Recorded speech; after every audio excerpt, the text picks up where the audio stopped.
From the Bob Mills Weather Center, the Oklahoma weather expert, Alan Crone. Well, some good rains coming down across part of the area again here in July. Now, this morning we've had a couple strong severe storms in some of this batch that I'm going to show you in just a minute, and we still may have for the next hour or two.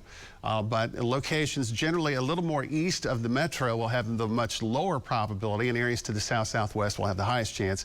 Later this afternoon, we're looking for a high of 92. The heat index is right on the bubble for a heat advisory to be issued today. Our friends at Weather Service have not done that yet.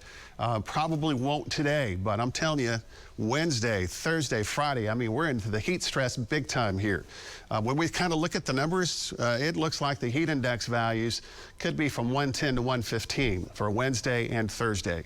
And that's a big, big change. So start that hydration process right now. It'll change as we head into the weekend as this ridge of high pressure continues to move to the west.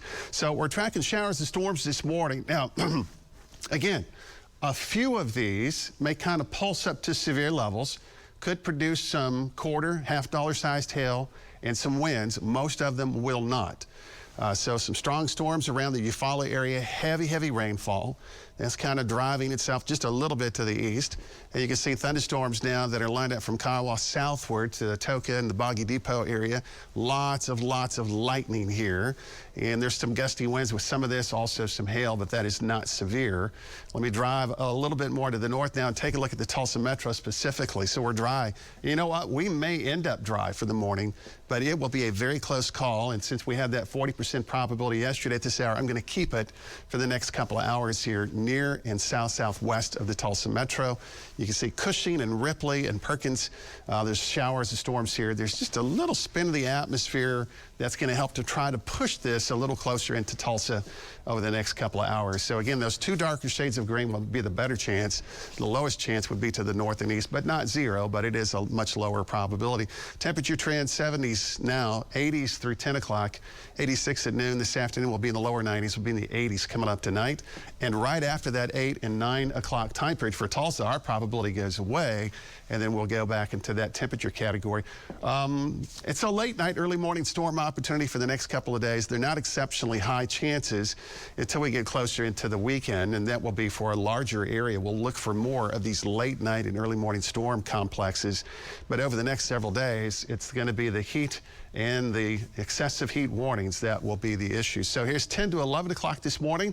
There's still going to be a few showers and storms across far southern Oklahoma. Then the clouds clear out. And once that happens, it's a race between the clearing clouds and the rising temperatures. So we're looking at 90 to 92 for a large chunk of real estate here. 93 in Oklahoma City. And the winds come up a little bit today out of the south at 10 to 15. Tomorrow morning, we're going to start into the mid 70s. There might be one isolated shower tomorrow morning to the north and east of us, and then gusty winds show up tomorrow out of the south at about 15 to 25 miles per hour, and highs tomorrow mostly into the upper 90s with that heat index value tomorrow. That could be as high as 113, maybe even 114 in Tulsa. So because the shower storm chances are mostly for the morning hours, I've kind of kept those on the side of the 7-day panel, at least initially here. Then the afternoon, we should be rain-free. Wednesday night, early Thursday, near north of us. Thursday night, early Friday, near north. But then Friday night into Saturday, and Sunday, it's another complex that could be nearby. That will lower the temperature a little bit. Monday at 89 and test right after Monday. It cranks up next week. We're looking at triple digits.